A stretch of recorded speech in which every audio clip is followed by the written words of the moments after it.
성령이여 내 영혼 충만하게 하소서. 주님 앞에 내 생명 드리리라. 나 주님만을 섬기리. 나 주님만을 섬기리. 헛된 마음 버리고 성령이여 내 영혼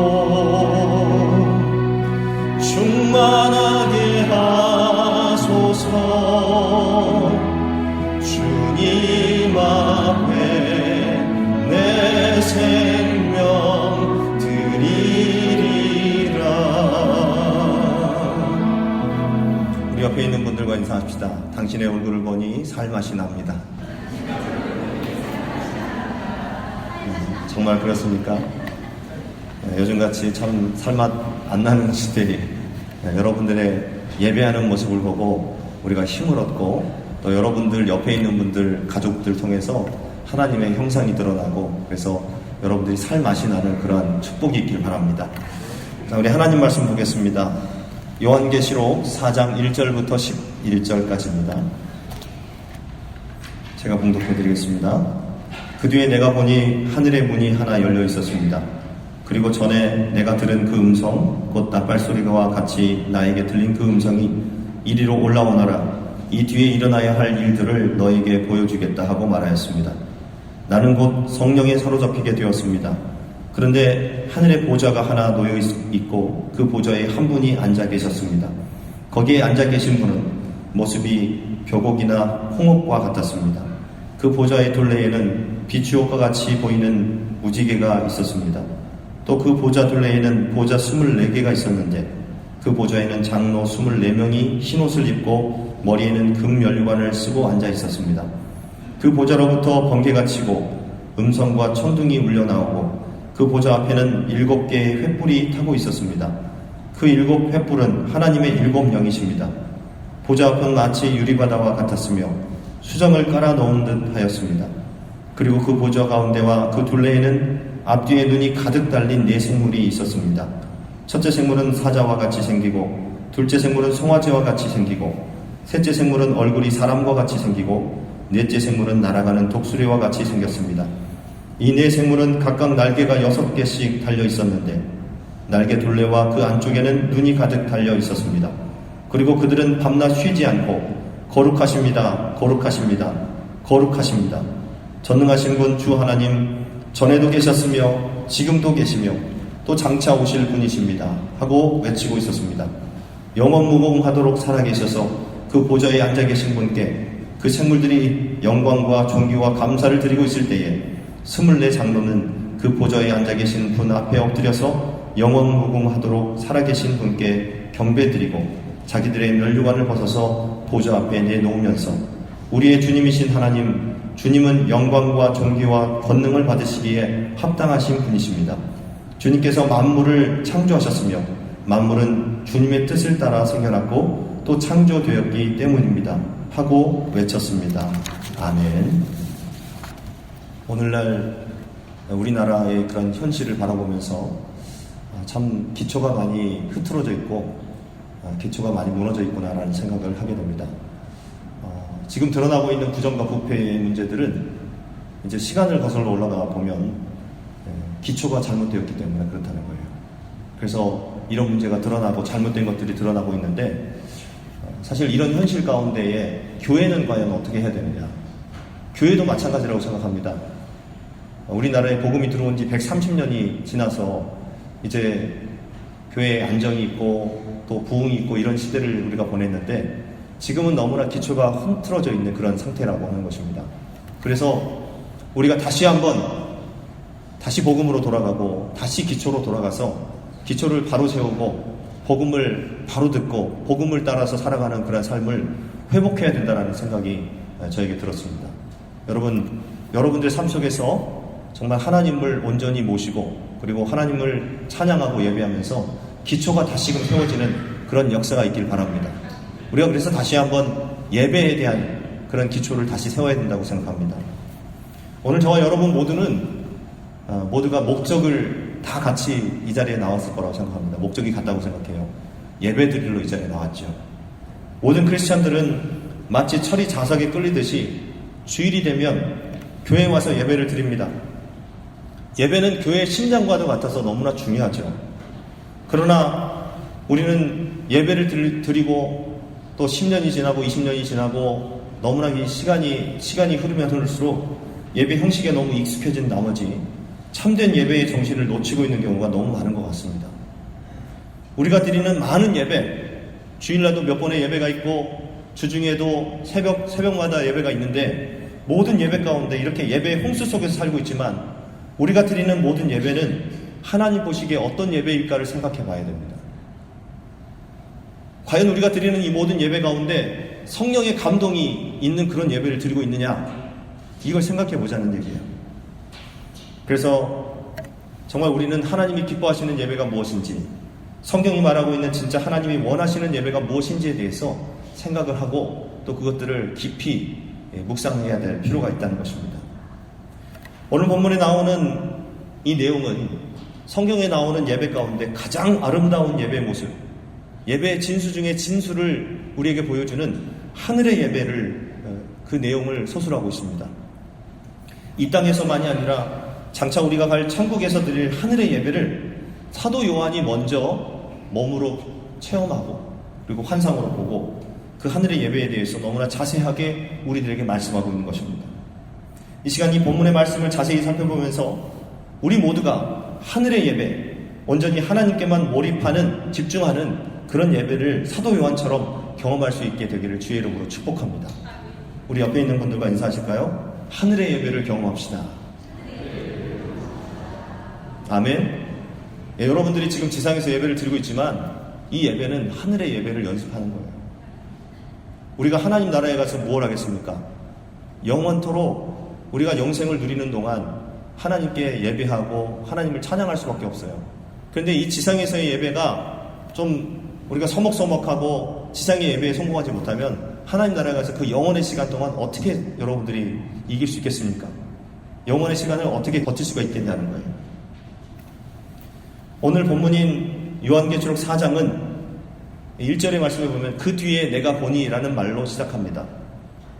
여기서 말하는 그 뒤에, 그러면 앞전에 무슨 이야기가 있었는데 그 이야기가 무엇인가 하는 것을 살펴보면 주님께서 7교회에 편지를 다 보내고 난 다음에 라는 그런 뜻이죠. 요한계시록 3장까지는 주님께서 한 교회마다 그들이 잘하고 있는 것과 잘못하고 있는 것이 무엇인지 또 그 잘못하고 있는 것들을 어떻게 고쳐야 되는지에 대해서 말씀해주고 계시는 내용입니다. 소위 소아시아 7교회에 보내는 편지 내용이라고 하죠.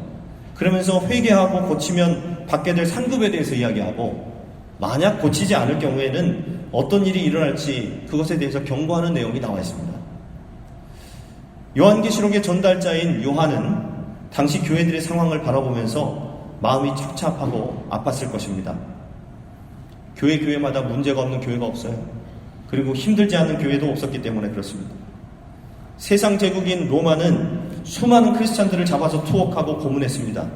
하지만 이런 핍박 가운데서도 기독교가 꺾이지 않았습니다.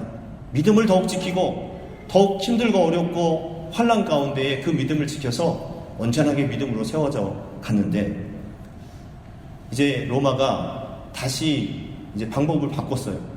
회유책을 내놓은 것입니다. 한 번만 예수를 부인해라.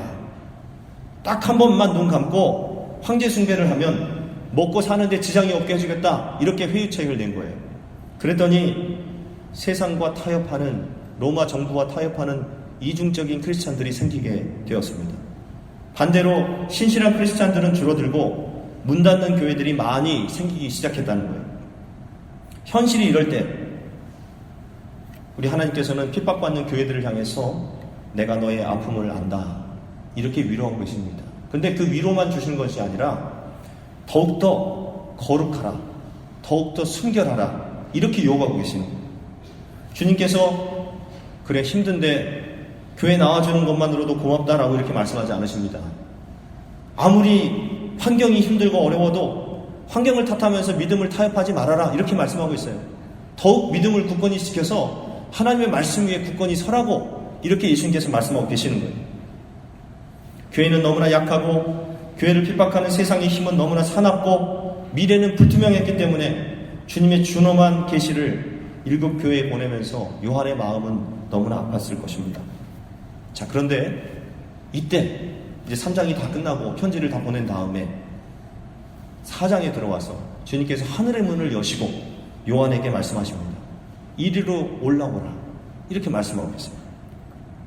주님께서 요한에게 말씀하시는 이 내용은 뭐냐면 눈을 들어 하늘을 보라, 이런 말씀이에요. 눈을 들어서 하나님을 보라는 얘기입니다. 저를 따라서 하십시다. 눈을 들어 하늘을 봅시다. 아멘. 예, 그렇습니다. 우리 현실이 힘들고 어려울수록 세상을 바라보고 현실을 바라보면 아무런 답을 얻을 수가 없어요. 그러나 우리가 힘들고 어려운 상황 속에서 주님을 바라보고 하늘을 바라보면 그 가운데에 하나님께서 주시는 은혜와 축복이 채워지게 될 줄로 믿습니다. 바로 이것이 하늘 예배의 시작인 것입니다. 하늘 예배는 어떻게 시작됩니까? 하나님을 바라보면서 시작하는 거예요. 여러분들의 예배가 하나님을 바라보면서 드리는 예배가 되었으면 좋겠습니다. 세상을 바라보지 마십시오. 환경을 바라보지 마시고 또 여기에 와서 사람들의 시선도 주목할 필요 없습니다. 오직 하나님을 바라보면서 하나님 앞에 예배하고 예배의 승자가 되어야 된다는 거예요. 일곱 교회에 가는 서신이 들어있는 1장부터 3장까지의 내용은 요한계시록의 서론과도 같습니다. 그리고 진짜 본론은 6장부터 시작돼요. 예수님의 재림과 다시 오시기 직전에 이 땅에 이루어질 심판의 징조들이 나오는 그 내용이 6장부터인데 그때부터 이제 요한계시록이 기록한 진짜 목적이 거기에 나와 있습니다. 자, 그렇다면 1장부터 3장까지가 서론이고 6장부터가 본론이라면 그 사이에 끼어있는 4장과 5장이 어떤 내용입니까? 이것을 중간에 쉼표라고 이야기합니다. 잠시 쉬었다 가는 그런 시간인데 그 쉼표의 내용이 뭐냐면 예배가 중심이라는 거예요. 여러분, 하나님께서 왜 무서운 심판의 드라마를 보여주시기 전에 사도 요한에게 하늘나라의 영광스러운 예배를 보여주고 계시는 걸까요? 어느 신학자의 말대로 하늘의 영광을 본 자만이 땅의 비극을 이길 힘을 갖기 때문에 그렇습니다. 하늘의 영광을 본 사람은 이 땅에서 겪고 있는 여러 가지 힘든 상황 속에서 이길 힘을 갖는다는 거예요. 정말 그런 것 같습니다. 6장부터 펼쳐질 인류 역사의 마지막 모습을 들어보면 너무나 두렵고 떨려서 도무지 살 맛이 나지 않습니다. 앞으로 정말 그런 일이 있을까? 그러면서도 하나님의 말씀이니까 믿어야 되고 이런 일이 일어난다면 이 세상에서 살아남을 사람이 누가 있겠는가? 이런 생각을 하는 거예요. 다가올 미래는 너무 무섭고 혼란스럽고 힘들지만 두려운 현실을 이겨낼 수 있는 힘은 오직 하늘의 예배를 체험할 때 나온다는 것을 요한에게 그리고 저와 여러분들에게 주님께서 말씀해주고 계시는 것입니다. 그렇기 때문에 예배란 무엇인가? 다가올 현실의 시련을 이겨낼 수 있는 힘을 축적하는 영적인 예방주사와 같다라는 거예요. 겨울철에 독감 예방주사를 맞죠. 감기에 걸릴 것을 예방하는 거예요. 걸리지 않도록 예방하는 거죠. 우리의 삶도 마찬가지입니다. 우리가 예배의 자리로 나올 때 세상에서 받은 상처와 아픔을 치유받기도 하지만 동시에 앞으로 세상에 나가서 겪게 될 어려움과 고통을 이겨낼 수 있는 거룩한 능력으로 채우는 거예요. 그것이 바로 예배입니다. 우리에게 거룩한 능력이 채워지는 이 예배를 소중히 여기시기 바랍니다. 땅의 현실은 당시에 답답했어요. 득세하는 로마 제국과 핍박받는 교회의 암울한 현실 때문에 가슴 아파하는 요한에게 하나님께서는 당장 급한 현실의 문제를 해결해 주지 않으시고 말씀하시기를 눈을 들어 하늘을 보라고 하시는 말씀이에요. 그리고 그 위에 빛나고 높은 보좌 위에 앉으신 어린 양의 영광을 보게 하셨습니다. 사랑하는 여러분, 우리가 여러 가지 이유로 현실에 묶여서 영적인 침체에 빠졌을 때, 삶의 두려움에 빠졌을 때, 그 침체에서 빠져나오기 위해서 가장 먼저 해야 될 일이 무엇입니까? 주님을 바라보는 것입니다. 하나님을 바라보는 거예요. 즉 예배를 회복하는 것이 모든 문제의 해결의 시작이다, 이겁니다. 현실 문제, 여러분들이 지금 겪고 있는 현실 문제 급하죠. 그런데 어떤 분들은 이렇게 말씀하시는 경우가 있어요. 예배 생활을 잘 안 하니까 예배를 곤면합니다. 그럴 때 지금 사는 게 힘들어 죽겠는데 무슨 예배냐고, 내가 좀 넉넉해지고 살만하면 예배 드리겠다고 이렇게 이야기하는 경우가 있어요. 그러나 여러분, 우리는 착각하고 있는 것을 잘 모릅니다. 사실은 예배 생활을 잘 안 하니까 현실이 어려워지는 것입니다. 현실이 안정이 없는 거예요. 우리가 거꾸로 생각하면 안 됩니다. 예배 생활을 잘 해야 우리 삶에 안정이 온다는 것을 여러분 기억하시기 바랍니다. 예배 생활을 잘 해야 됩니다. 그런데 예배의 삶에, 우리의 삶에 예배가 최우선순위가 되어야지만 우리가 우리의 삶 속에서 어려운 문제를 해결할 수 있다고 말씀드렸는데, 예배를 최우선순위로 두라라고 하는 것은 현실을 외면하라는 말이 결코 아닙니다. 현실을 직시해야 된다는 거예요. 도망가면 안 된다는 것입니다. 그러나 모든 시선과 관심을 현실에만 뺏기지 말라는 것입니다. 현실을 보지 말고, 현실만 보지 말고 현실보다, 이 문제보다 더 크신 하나님을 바라볼 줄 알아야 된다는 것입니다. 여러분들에게 경제적인 어려움이 있다는 것 주님께서도 잘 알고 계십니다. 그렇지만 그 돈 문제보다도, 경제적인 문제보다도 그보다 더 크신 하나님을 보기를 원하신다는 거예요. 여러분이 어떤 사람 때문에 고민하고 갈등하는 거 잘 알고 계십니다. 가족 때문에, 아니면 여러분들이 만나는 사람들 때문에. 그렇지만 하나님은 지금 이 시간 그 사람 때문에 생기는 여러 감정을 가지고 예배하기를 원치 않으셔요. 그 사람보다 더 크신 하나님을 바라보기를 원하고 계십니다. 여러분, 하나님을 보고 문제를 보면 모든 문제가 작아진다는 것을 믿으십니까? 하나님이 워낙 크시다 보니까 그 하나님의 크심을 보는 사람은 문제가 작게 여겨진다는 거예요. 하나님을 보면 절망 넘어 소망이 보입니다.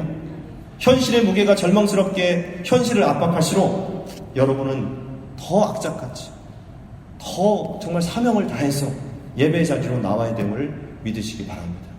영의 눈을 들으십시오. 그래서 그 눈을 들어서 보배로운 주님의 임재 앞으로 나아가기를 바랍니다. 열왕기하 6장에 보면 이제 엘리사와 엘리사의 종이었던 게하시에 대한 얘기가 나와요. 엘리사를 잡으려고 진을 친 수많은 아람 군대 앞에서 엘리사의 종 게하시는 두려워서 벌벌 떱니다. 주인님, 아람 군대가 성을 다 에워쌌습니다. 어떻게 하면 좋겠습니까? 이렇게 막 다급하게 물었는데, 그러나 같은 아람 군대를 보면서 엘리사는 여유가 있고 담대했습니다. 그 종에게 이렇게 말하죠. 두려워하지 말라. 우리와 함께한 자가 저와 함께한 자보다 많으니라. 그리고 나서 엘리사가 하나님께 기도합니다. 하나님, 원컨대 게하시의 눈을 열어서 보게 하여 주옵소서. 그랬더니 게하시가 영의 눈을 뜨게 되었고, 게하시는 그제야 아람 군대보다 훨씬 많은 하나님의 군대, 즉 하나님의 불말과 불병거가 산에 가득하여서 엘리사를 둘러싸고 있는 것을 보게 되었다는 것입니다. 여러분, 하나님의 자녀라고 해서 모든 고난에서 예외가 있는 것은 아닙니다. 열외가 있는 것이 아닙니다. 어느 누구도 예외는 없습니다. 믿음의 사람에게도 실직의 문제가 찾아올 수 있습니다. 믿음의 사람도 남편과 아내가 불화할 수 있고 가족의 문제가 생길 수 있어요. 믿음의 사람에게도 관계의 갈등이 있을 수 있고 건강에 문제가 있습니다. 그러나 믿음의 사람은 절망적인 상황에서도 절망하지 않는 것입니다. 왜냐하면 절망적인 그 순간에 하나님을 바라보기 때문에 그렇습니다. 여러분, 아무리 힘들어도 하나님께 예배하는 것을 멈추지 마십시오. 포기하지 마십시오. 예배는 어렵고 힘들만 그런 상황일수록 우리가 더 하나님 앞에 나아가는 것이 참된 예배의 모습이라는 것을 기억하십시오. 2차 세계대전이 터졌을 때 국민들이 존경하던 하나님의 사람 윌리엄 템플 감독이 전쟁의 공포에 떨고 있는 영국 국민들에게 연설을 했습니다. 그 연설의 서두가 이렇습니다.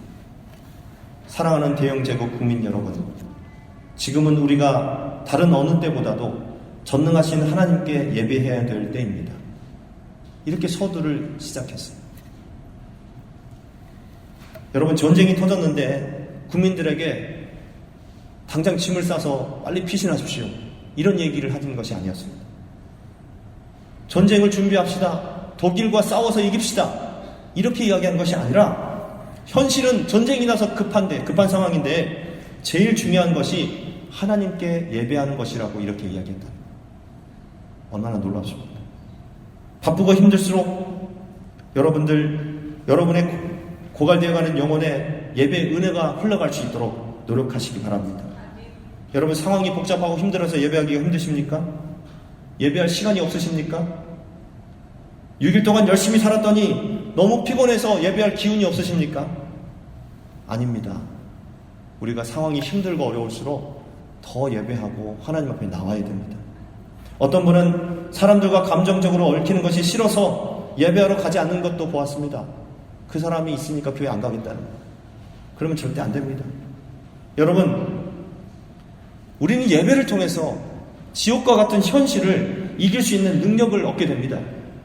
은혜를 경험하지 않고서는 우리가 현대인의 그 중압감을 견뎌낼 수 없다는 것입니다.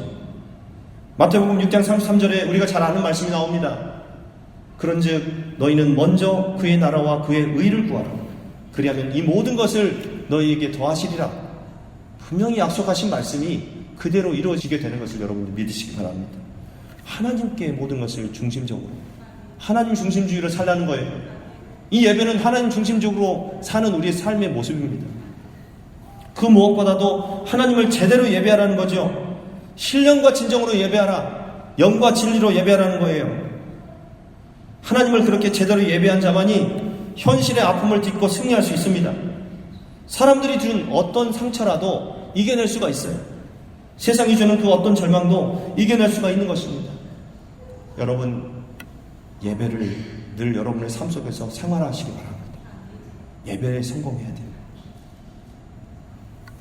두 번째로, 하늘의 문을 여시고 이리로 올라오라는 예배로 초대를 받은 요한은 이제 하늘에 있는 보좌를 보게 됩니다.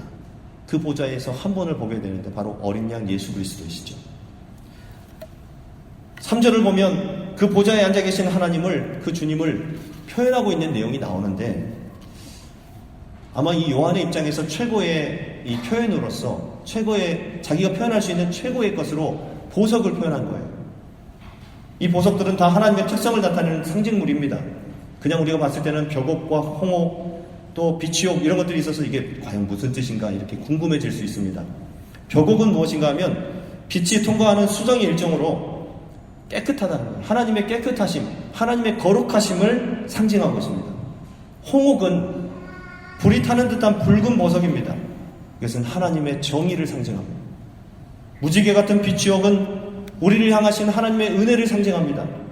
그러니까 벽옥과 홍옥과 비치옥을 통해서 우리는 하나님이 어떤 분이신지 알게 되는데, 거룩하신 하나님, 공의로우신, 정의로우신 하나님, 은혜가 풍성하신 하나님이라는 것을 알게 돼요. 바로 요한이 그분을 뵀을 때 그렇게 표현하고 있다는 거죠. 예배를 의미하는 영어 단어 월십이라고 하는 단어 여러분 잘 아실 것입니다. 근데 이 월십이라는 단어는 가치라고 하는 worth라고 하는 이 영어 단어에서 파생이 된 것입니다. 이 말은 참된 예배는 우리가 예배드리는 대상의 가치를 아는 것부터 시작된다, 이거예요. 우리가 예배드리는 하나님을 잘 알지 못하고서는 그분의 가치를 알 수가 없습니다. 온전한 예배를 드릴 수가 없죠. 그분의 가치를 잘 모르니까 사람들이 예배를 함부로 하는 거예요. 하나님이 정말 이런 분이라고 하는 거, 거룩하시고 또 정의로우시고 또 우리의 모든 삶을 은혜로 채우시는 은혜로우신 하나님이시라는 것을 안다면 우리가 어떻게 예배를 소홀히 할 수 있겠습니까? 오래전에 세계 3테너라고 하는 루치아노 파바로티, 호세 카레라스, 플라시도 도밍고, 이 세 사람이 로마 콜로세움에서 콘서트를 한 적이 있습니다. 당시 티켓 값이 얼마였냐면 1,500유로였습니다. 이 1,500유로가 우리나라 돈으로는 150만원에서 200만원 정도 되는 거예요. 한 장, 티켓 한 장의 가격이 150만원에서 200만원인데 이렇게 꽤 비싼 그런 티켓이었지만 순식간에 완전 매진됐다고 해요. 그런데 관람하는 자리가 콜로세움이라 불편했겠죠. 차갑고. 근데 들어가서 한 사람도 졸거나 딴짓하는 사람이 없었답니다. 비싼 대가를 치르고 불편한 자리에 앉아 있는데도 그 콘서트의 역사적인 가치를 아는 사람은 완전히 몰입했다는 거예요. 여러분, 그런데 우리는 만군의 하나님, 전능하신 하나님을 예배하러 나오는데 하나님이 어떤 분인지 그분의 가치를 잘 몰라서 예배를 너무 함부로 하는 사람들이 너무 많습니다. 참된 예배자는 하나님이 어떤 분이신지를 잘 아는 사람이에요. 요한은 하나님이 어떤 분이신지를 정확히 알고 그분을 구체적으로 표현했습니다. 우리는 하나님이 우리 상황을 아시는지 관심이 많은데 우리가 예배 가운데 중요한 것은 뭐냐면 우리가 하나님이 어떤 분이신지를 잘 아는 거예요. 하나님이 어떤 분이신가, 나에게 어떤 분이신가를 잘 아는 것이 예배의 가장 중요한 요소라고 하는 것입니다. 추상적으로가 아니라 구체적으로 그리고 체험적으로 깊이 아는 것입니다. 우리들이 이 땅의 문제를 계속 내려다보고 살면 추락할까 두려워하고 떨게 됩니다. 그러나 하늘을 바라보고 살면 두렵지 않다는 것. 요한계시록에서 절망적인 그런 현실 속에서도 자꾸 눈을 들어서 하늘을 바라보라고 합니다. 우리의 예배의 대상이신 하나님을 제대로 알라고 이야기합니다. 여기에 있는 저와 여러분 모두가 다 하나님이 어떠한 분이신지를 제대로 알고 하나님 앞에 제대로 된 예배를 드리시게 되기를 주의 이름으로 축복합니다. 여러분, 그래서 우리가 예배를 드릴 때 하나님이 어떤 분이신지를 알아야 된다는 거예요. 세 번째로 한번 따라서 하십시다. 예배하면 하나님을 닮아갑니다. 우리가 예배하면 우리의 예배의 대상이신 그분을 닮아가게 되는 거예요. 이제 열린 하늘문으로 들어간 요한은 보좌에 앉아 계시는 주님과 보좌 둘레에 앉아있는 24장로들을 보았습니다. 근데 그 24장로가 흰옷을 입고 머리에는 금면류관을 쓰고 앉아있었다라고 되어 있습니다. 이 사람들이 도대체 누구일까? 그것에 대해서 여러 가지 학설들이 있습니다만은 보통은 24장로 중에 이제 반 12명은 구약의 12지파를 의미하고요. 또 나머지 12명은 신약의 12사도를 상징한다라고 이렇게 이야기합니다. 그래서 신구약의 모든 구원받은 하나님의 자녀들을 총칭하는 것이 24장로라는 거예요. 그 구원받은 대표 24장로들이 하나님을 예배할 때 흰옷을 입고 금면류관을 쓰고 있었다라는 것이 중요합니다. 흰옷은 거룩함을 상징하죠. 금면류관은 영광스러움을 상징합니다. 원래 이 24장로들은 지상에 살 때의 평범한 사람들이었어요. 믿음을 가진 믿음의 사람들이죠. 근데 천국에 가니까 어떻게 되냐면 거룩하고 영광스러운 존재들이 되었다는 것입니다. 그 이유가 무엇입니까? 그들이 하나님을 예배하는 사람들이었기 때문에. 우리가 예배하면 하나님을 닮게 되어 있습니다. 여러분, 저와 여러분들의 삶이 하나님처럼 거룩하고 하나님처럼 영광스러운 그런 삶을 살아갈 수 있기를 바랍니다. 우리가 하나님을 온전히 예배하면 그것을 닮게 되어 있다는 거예요. 우리가 주님을 바라보면 우리도 주님처럼 거룩하게 되어지고 우리도 주님처럼 영광스러워지는 것입니다. 바로 예배는 하나님께 몰입하는 것입니다. 온전히 집중하는 거예요. 오늘 이 시간 예배드리는 저와 여러분들에게 다른 생각이 있지 않았으면 좋겠습니다. 온전히 하나님을 생각하고 하나님 말씀을 귀담아 듣는 복된 시간이 될 수 있기를 바랍니다. 인간은 자신이 예배하는 대상을 닮게 되어 있습니다. 동남아시아의 어떤 마을에서는 고양이를 숭배한대요. 근데 그 마을 사람들의 눈을 보니까 진짜 고양이 눈처럼 그렇게 변해 있다는 것입니다. 얼마나 많은 사람들이 돈을 예배하고 숭배합니까? 그 사람들의 얼굴은 어떻게 변할까요? 500원짜리 동전처럼 변하지 않을까요? 여러분, 그렇게 무엇을 예배하는가가 그 사람의 가치를 결정하는 것입니다. 여러분이 영광의 주님을 예배하고 주일만이 아니라 평일에도 일주일 내내 그분만 생각하고 그분과 대화하고 그분과 교제한다면 여러분들의 삶 가운데 주님의 영광이 나타나게 될 것을 믿으시기 바랍니다. 거룩은 이렇게 전염되는 거예요. 모세가 시내산에서 40일 동안 하나님을 예배하고 나와서 40일 금식기도 왔다고 떠들지 않았습니다. 나 40일 동안 금식하고 왔어라고 이야기하지 않았는데 이스라엘 백성들이 그걸 알고 있었어요. 왜요? 이 모세의 모습 가운데 하나님의 영광이 드러났기 때문에 밝은 광채가 나타났습니다. 그래서 하나님을 만나고 왔구나, 이걸 알게 됐다는 것이죠. 진짜 예배하고 나면 우리가 집에 가서 또 사람들을 만날 때 하는 말과 행동이 달라집니다. 삶이 달라지는 거죠. 피곤한 몸과 마음에서 새 힘이 솟아나고 분노와 두려움이 사라지고 평안과 담대함이 가득 차게 될 것입니다. 예배를 제대로 드렸기 때문에 다른 모든 것들이 다 해결이 되는 거죠. 예배를 통해서 흘러나오는 은혜를 받게 되면 거칠게 말하던 내가 부드럽게 말하게 되고 사나운 눈빛이 온화해지고 말과 행동에서 거룩한 격이 생겨나게 되는 것입니다. 여러분, 이러한 하나님의 거룩하고 영광의 모습이 저와 여러분들의 삶 속에서 드러날 수 있기를 바랍니다. 예배를 온전히 드리면 이렇게 된다는 것입니다. 자, 네 번째, 따라서 하십니다. 예배는 하나님의 거룩하심을 경험하는 것입니다. 아멘. 하나님의 거룩하심을 경험하는 것이 진짜 예배예요. 요한이 하늘의 예배에 대해서 이야기할 때 6절에 보면 보좌 앞은 마치 유리바다와 같으며 수정을 깔아놓은 듯 하였다고 이렇게 고백하고 있습니다. 진짜 유리바다가 있는 것이 아니고요. 그렇게 하나님의 보좌로 나가는 길이 유리처럼 깨끗했다는 것을 의미하고 있죠. 그런데 모세도 이 환상을 보게 됩니다. 출애굽기 24장 9절에서 10절에 보면 모세는 아론과 나답과 아비후와 이스라엘의 장로 70명과 함께 올라갔다. 거기에서 그들이 이스라엘의 하나님을 보니 그 발 아래에는 청옥을 깔아놓은 것 같으며 그 말기가 하늘과 꼭 같았다라고 되어 있습니다. 청옥 같고 하늘과 같았다라는 이 말씀은 하나님의 보좌로 나아가는 길이 그렇게 깨끗했다는 거예요. 요한도 그것을 보고 모세도 그것을 보았습니다. 그것은 하나님의 거룩하심을 보여주는 거죠. 세상의 오염된 것들과는 너무도 차이가 있는 어떤 죄악과 추함도 통과할 수 없는 하나님의 거룩을 상징하고 있는 것입니다. 우리가 비행기를 탈 때 이제 그 검색대를 지나게 되죠. 그러면은 금속성 있는 그런 물질들이 나면 삑삑삑 소리가 납니다. 그럼 그걸 가지고 갈 수가 없잖아요. 다 버리고 가야 됩니다. 그것을 가지고 있으면 비행기를 절대 탈 수가 없는 것처럼 하나님의 자녀들인 우리들도 하나님의 보좌 앞에 나아가려면 하나님의 거룩을 통과할 수 없는 죄라고 하는 것을 다 버리고 가야 됩니다. 그래서 진정한 예배자의 조건은 무엇인가 하면 죄에 대한 회개예요. 나에게 하나님 앞에서 불필요한 것들을 모두 버리는 것입니다. 참된 회개가 없는 예배는 하나님께서 절대 받으시지 않습니다. 우리는 주일에 교회 와서 예배를 드리면 아 그래 내가 예배 드리고 갔구나 이렇게 생각을 하지만 예배는 우리가 드림으로 완성되는 것이 아니라 하나님이 받으심으로 완성되는 것입니다. 하나님이 받으시는 예배, 이것이 진정한 예배라는 거예요. 자, 여러분들에게 스스로 한번 물어봅시다. 나는 과연 하나님이 받으시는 예배를 드리고 있는가?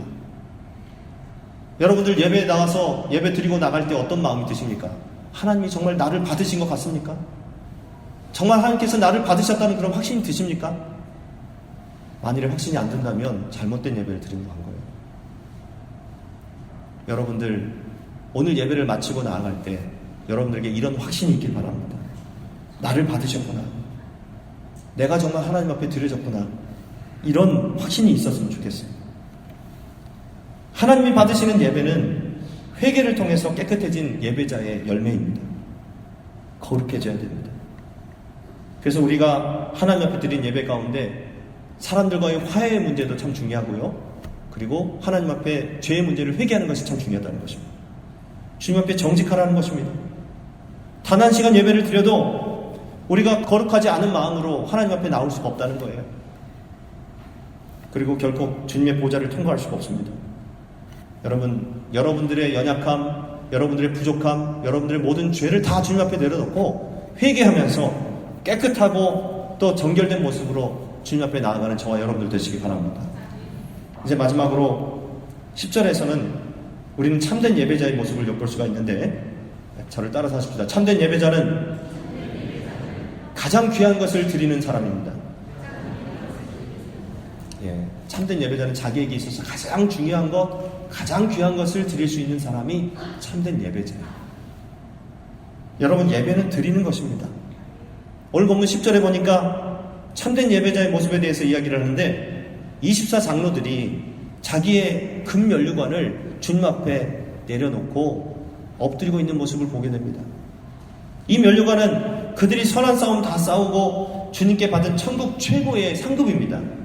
그런데 이 귀한 것을 하나님께 드린다는 것은 예배를 드릴 때 나의 가장 귀한 것을 하나님께 드린다는 의미예요. 바로 이것이 예배입니다. 나에게 가장 소중한 것이 무엇인가? 하나님께서 그걸 요구하신다는 거예요. 그걸 받기를 원하십니다. 내가 가진 것 중에 얼마를 뚝 띄어서 이게 아니라 내게 가장 중요한 것, 가장 중심이 되고 핵심이 되는 것, 여러분들의 시간을 받기 원하시고요, 여러분들의 몸을 받기 원하시고, 여러분의 물질을 받기 원하시고, 모든 걸 받기 원하세요. 근데 우리는 하나님 앞에 드리는 것을 너무 아까워합니다. 하나님께서 다 주신 것인데, 우리의 생명도 하나님의 것이요, 우리의 물질도 하나님의 것이고, 우리 시간도 하나님 것인데 그것을 너무 아까워해요. 시간을 쪼개서 하나님 앞에 나온다고 생각하고 귀한 시간 물론 내서 여러분들이 이 자리에 나왔다고 생각합니다만은 하나님 앞에 온전하게 여러분의 모든 것을 드렸으면 좋겠습니다. 많은 사람들이 나는 예배에 은혜 받으러 간다 이렇게 이야기를 합니다. 근데 이 말이 참 묘하죠. 이 말이 맞는 것 같지만 또 100% 맞는 것도 아닙니다. 물론 예배에 은혜를 받는 그런 이유로 나오는 것도 있지만 진짜 중요한 것은 뭐냐면 예배는 드리는 것입니다. 하나님 앞에 드리기 위해서 하나님 앞에 나온다는 거예요. 동방 박사는 아기 예수를 통한 축복의 은혜를 알고 있었기 때문에 가장 귀한 것으로 드렸죠. 황금과 유향과 몰약을 드렸습니다. 오늘 여러분은 무엇을 가지고 오셨습니까? 우리가 드리는 시간, 우리가 드리는 11조, 또 헌금, 또 우리의 몸, 우리의 마음, 모든 것들이 다 하나님께서부터 나에게 주어지고 하나님께서 나에게 주셨고 또 이제 하나님께 내게 있는 것들을 다 드립니다 하는 마음으로 드려야 된다는 거예요. 여러분의 시간도 하나님이 주신 것입니다. 우리가 드리는 이 예배의 시간이 하나님께서 주신 시간 가운데 가장 중요한 시간이 되었으면 좋겠습니다. 가장 중요한 것으로 드려야 됩니다. 이 땅에서 하나님께 온전하게 드려보지 못한 사람이 어떻게 하나님 나라에 들어가서 온전하게 하나님께 드릴 수 있겠습니까? 여기서 연습이 잘 안 되는데 하나님 앞에 예배 드리는 이 시간이 지루하고 또 쓸모없는 시간이라고 생각되는데 하나님 나라에 가서 어떻게 영혼의 시간을 버틸 수 있겠습니까? 그것은 불가능한 일이에요. 우리가 드리는 찬양도 마찬가지입니다. 하나님이 천국에 가면 우리 찬양을 영원토록 받으실 건데 우리 지상에서의 예배에 찬양에 이런 부분들에 대해서 찬양을 온전히 드리지 못하고 우리의 마음을 다해서 드리지 못한다면 어떻게 하나님 나라에 들어가서 예배할 수 있겠습니까? 자, 여러분, 예배는 대가를 치르는 것입니다. 초대교회 성도들은 로마 제국에 체포될 때에 거의 90% 이상이 다 예배를 드리다가 체포가 됐다는 거죠. 교회가 점조직이기 때문에 예배로 모이지만 않으면 잡힐 이유가 없습니다. 북한과 중국의 지하교회 교인들도 다 예배 최소에서 체포된다고 합니다. 예배 드리지만 않으면 잡히지 않는데 예배를 드리는 증거가 나오기 때문에 같이 모여있고 같이 예배하고 찬송하고 말씀 듣고 이러니까 성경책이 펼쳐져 있고 이러니까 잡히게 되는 거예요. 바꿔 말하면 그들은 예배만 안 드리면 살 수 있었다는 얘기입니다. 그런 위험 부담을 안고 그들은 매주 목숨을 걸고 예배를 드렸다는 거예요. 그러면서도 어느 누구도 우리 요즘 시국이 안 좋으니까 예배를 몇 달 좀 쉬었으면 좋겠다 이렇게 이야기하는 사람은 한 사람도 없다는 거예요. 비밀 경찰이 언제 닥칠지 모르니까 우리가 예배를 잠시 쉽시다 이렇게 이야기하는 사람은 한 사람도 없다는 거예요. 그만큼 목숨을 걸고 예배를 드리고 목숨을 잃은 사람들도 많다는 것입니다. 그런데 우리는 어떻습니까? 우리가 드리는 예배는 너무나 자유스럽지 않습니까? 누가 교회 간다고 핍박합니까? 누가 교회 간다고 법적으로 제재를 가합니까? 그렇지 않다는 거예요. 자신에게 가장 귀한 것을 드리는 대가를 치르며 예배를 드렸기 때문에 그들의 예배에는 성령의 강한 역사가 있고 감동이 있다는 것입니다. 그런데 우리는 너무나 여러 가지 핑계를 대고 교회 예배에 잘 참석하지 않으려고 하죠.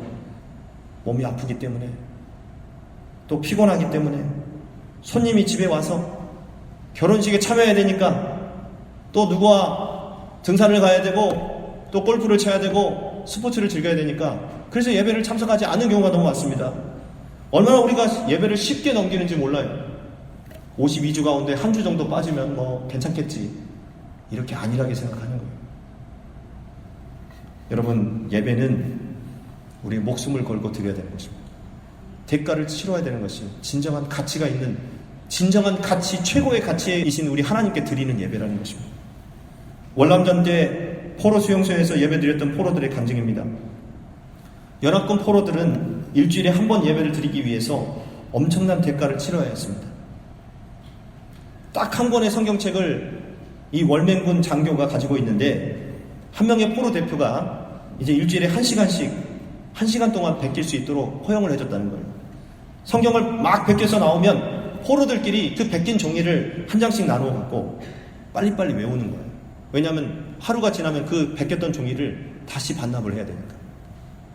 그래서 돌아가면서 한 사람은 요한복음 1장 1절에서 5절까지 외우고 또 한 사람은 6절부터 10절까지 외우고 이래서 그날 주일날 드릴 예배를 준비하고 주일날 들을 말씀을 외우는 거예요. 그리고 주일 예배 때 그 성경 본문을 다른 사람들에게 들려주는 겁니다.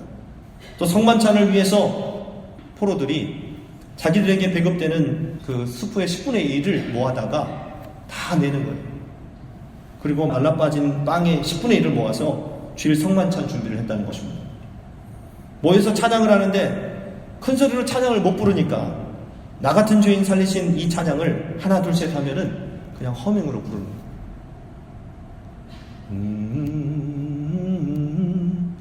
이렇게 찬양을 했다는 거예요. 이렇게 허밍으로 찬양을 하는 성가대가 2절로 들어가면 거기에 있는 모든 사람이 다 울었다는 거죠. 석방된 미국 장교가 말하기를 자기는 미국에서 편하게 예배 드릴 때는 예배 시간 직전에 헐레벌떡 뛰어와서 도착해서 예배 드릴 때 졸고 그랬는데 포로 수용소에서의 예배는 1시간의 예배를 위해서 일주일을 준비했다는 것입니다. 먹을 음식을 남겨 성만찬 준비를 하고 소리를 제대로 내지 못하는 성가대가 연습을 하고 그렇게 드린 예배에 성령의 감동이 충만하게 임했다는 것을 고백했습니다. 대가를 치릅니다.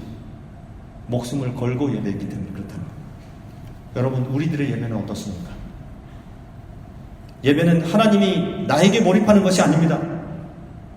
하나님이 나를 주목하시는 것이 아니에요. 우리가 하나님께 몰입하고 하나님께 집중하는 것입니다. 하나님이 내게 맞추시는 것이 아닙니다. 내가 하나님께 맞추는 거죠.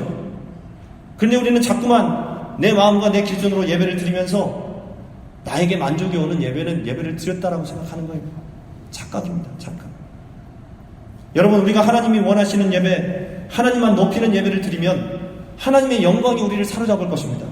그리고 우리를 하늘의 수준으로 하늘의 예배를 드릴 수 있도록 끌어올리실 것입니다. 저와 여러분들이 앞으로 드리는 모든 예배가 이런 예배가 될 수 있길 바랍니다. 하늘의 예배를 닮아서 하늘의 능력을 받고 그 하늘의 그 보좌에 계신 주님을 경험하고 그래서 우리의 모든 예배가 풍성하게 다시금 새로워지고 다시금 예배의 부흥이 있는 여기에 계신 모든 성도들 되시기를 주의 이름으로 간절히 축복합니다. 우리 결단의 찬양 함께 부르고 기도하도록 하겠습니다. 여러분의 예배의 삶을 되돌아보시고 정말 하나님 앞에 얼마나 온전하게 우리가 예배를 드리지 못했는가 이걸 생각해 보면서 기도했으면 좋겠어요. 잘못된 모습들은 회개하시고 정말 하나님께서 받아주시는 예배를 드리기를 원합니다. 시간 함께 찬양하고 기도하도록 하겠습니다. 사실 이 찬양은 우리가 예배의 경배 찬양으로 부르는 건데요. 좀 마음을 담아서 이 시간 찬양했으면 좋겠습니다.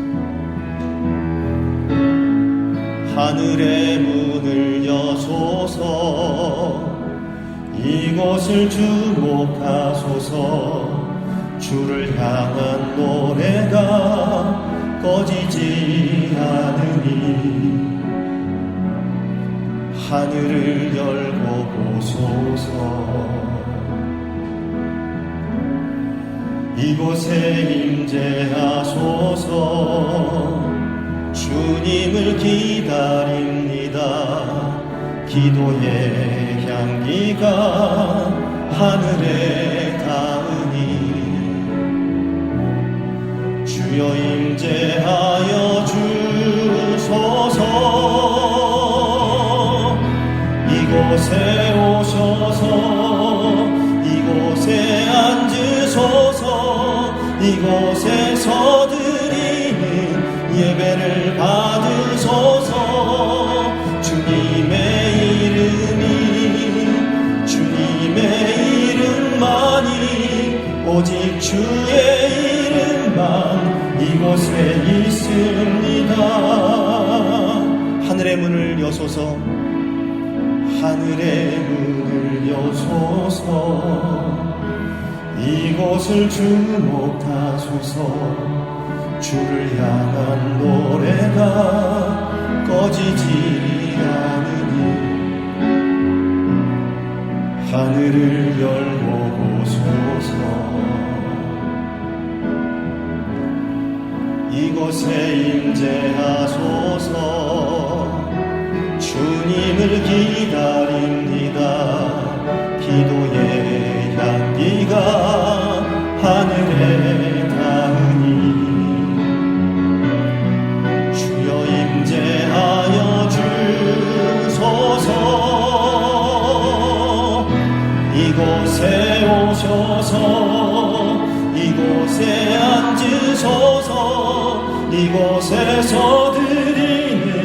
예배를 받으소서. 주님의 이름만이 오직 주의 이름만 이곳에 있습니다. 이곳에 오셔서 이곳에 앉으소서. 이곳에서 드리는 예배를 받으소서. 주님의 이름만이 오직 주의 이름만 이곳에 있습니다. 이 시간 우리 다 함께 우리의 예배의 삶을 되돌아보면서 하나님 앞에 기도했으면 좋겠습니다. 하나님, 우리의 예배가 다시 부흥되게 하여 주옵소서. 다시 우리의 예배가 회복될 수 있도록 하시고, 우리 한국 교회가 다시금 기본으로 돌아가서 다시 영적인 부흥을 이루고 하나님이 기뻐하시는 교회로 세워가고 이 사회와 이 민족을 위해서 쓰임받는 소금과 빛의 사명을 감당할 수 있도록 주여 도와주시옵소서. 주님께 모든 것을 드리며 나의 가장 귀한 것으로 드려지는 그런 예배의 삶이 드려질 수 있도록 하나님 아버지 함께하여 주시옵소서. 우리 다 함께 하시면서 기도하겠습니다. 아버지 하나님, 우리의 삶 가운데 예배의 삶의 중심이 될 수 있도록 도와주시옵소서. 하나님이 기뻐하시는 삶의 예배가 올려질 수 있도록 도와주시옵소서. 하나님이 받으시는 예배로 드려질 수 있도록 하나님 아버지 함께하여 주시기를 원합니다. 하늘의 예배를, 하늘의 소망을 갖고 드릴 수 있도록 도와주시고, 하나님 앞에 모든 것을 드리고도 아깝지 않은, 온전하게 하나님 앞에 드리면서 하나님 앞에 온전하게 내 삶을 드릴 수 있는 그런 삶을 살아갈 수 있도록 도와주옵소서. 온전하게 시간을 드리게 하시고, 온전하게 내 생명을 드리게 하시고, 온전하게 내 몸과 내 마음을 드릴 수 있도록 주님, 내가 가진 모든 것들로 하나님께 영광을 돌릴 수 있도록 도와주옵소서. 하나님 받으시는 예배, 하나님이 기뻐하시는 예배로 드려줄 수 있도록 도와주옵소서. 하나님, 주님을 향한 노래가 꺼지지 않도록 도와주시고, 하나님을 향한 기도의 향기가 늘 끊이지 않도록 도와주시옵소서. 하늘에 닿는 기도가 될 수 있도록 하시고, 하나님 앞에 하나님이 주시는 그 음성을 듣고 주님 주의 말씀을 깨닫고 결단하며 믿음으로 나아갈 수 있는 우리의 삶이 될 수 있도록 도와주옵소서. 이제 하나님 12월 달입니다. 하나님 믿음으로 하나님 앞에 나아갈 수 있도록 도와주시고, 남은 한 달 하나님께서 축복하여 주시옵소서. 믿음으로 하나님께 예배에 성공하는 자들 되게 도와주시옵시고, 하나님 우리가 드리는 이 예배를 받아주시고 흠명하여 주시고, 하나님 주님께서 임재하여 주시는 귀한 예배로 드려질 수 있도록 또 하나님 함께하여 주시옵소서. 아버지 하나님, 우리가 정말 없는 가운데서도 어려운 환경 속에서도 예배에 집중하게 도와주옵소서. 힘들고 어렵지만 하나님 앞에 온전하게 나아가서 믿음으로 하나님을 바라볼 수 있는 믿음의 성도들 되게 하시고, 하늘 백성의 성도들 될 수 있도록 하나님 도와주시옵소서. 하늘 소망을 가지고 믿음으로 나아가는 이 모두가 되게 하여 주시옵소서. 참된 예배는 우리의 모든 것을, 가장 귀한 것을 드리는 것임을 깨닫게 하십니다. 아버지, 우리의 시간도 우리의 물질도 우리의 모든 삶도 하나님 받아주시옵소서. 주님, 주님 앞에 온전하게 예배하는 삶을 살아가기를 결단하오니 받아주시옵소서.